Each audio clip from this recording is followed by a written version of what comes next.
Hello and welcome to the Emily Dickinson room here on the second floor of Houghton Library. I'm Christine Jacobson, Associate Curator of Modern Books and Manuscripts here at the library. And we are standing in the room dedicated to the poet who lived in Amherst, Massachusetts from 1830 to 1886. This room is dedicated to her and her belongings as well as those of her families.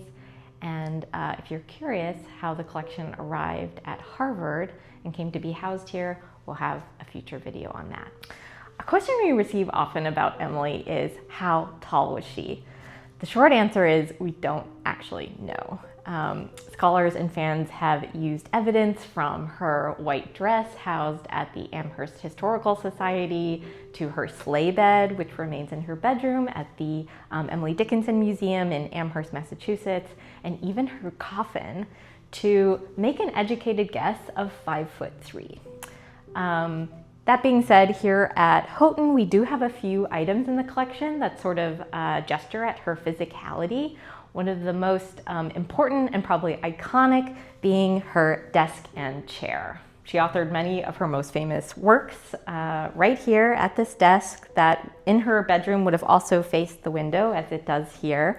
And something that strikes most visitors to this room is its size. It's quite small. This, in fact, only stands at 26 inches tall. That's just a little over 2 feet. That gives you a size of the scale we're dealing with here. And the chair she used to sit at the table only sits at 15 inches high. Thinking about Emily Dickinson's physicality, I am reminded of an exchange between Dickinson and her epistolary mentor, Thomas Wentworth Higginson, who had asked if she had a portrait. And Dickinson, in typical fashion, wrote back with a description instead of an image. She said, "I am small like the wren, my hair bold like the chestnut burr, and my eyes the color of sherry in the glass that the guest leaves." One of the things I love about the Emily Dickinson room here at Houghton is that we have this wonderful portrait of Emily and her two siblings, Austin and Lavinia, done in 1840 by an itinerant portrait artist named Otis Allen Bullard. And Emily is about 10 years old in this painting. And here we can really see the Emily of that description, right? We can see her sherry-colored eyes, and we can see this bright, bold red hair. This is something that actually surprises a lot of visitors when they first come to the room. It surprised me when I first saw it. I think a lot of us are familiar with the black and white daguerreotype of Emily Dickinson, which gives us no indication that she has this gorgeous flaming red hair. You can tell where Emily gets her red hair by looking at these two portraits that hang opposite.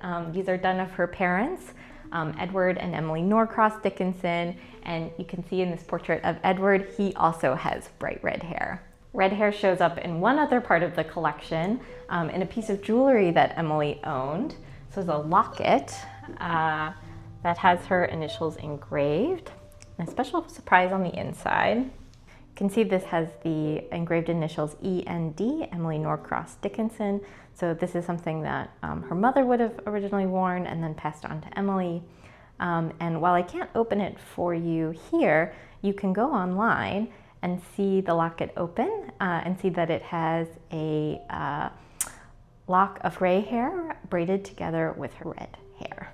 To see more of the Emily Dickinson collection in person, join one of our free building tours on Fridays at 2 p.m. And if you can't make it to Cambridge, Massachusetts, everything in the collection has been photographed, and you can find that online at our website. Look for the Emily Dickinson Collection guide, and that will take you to all of the online images.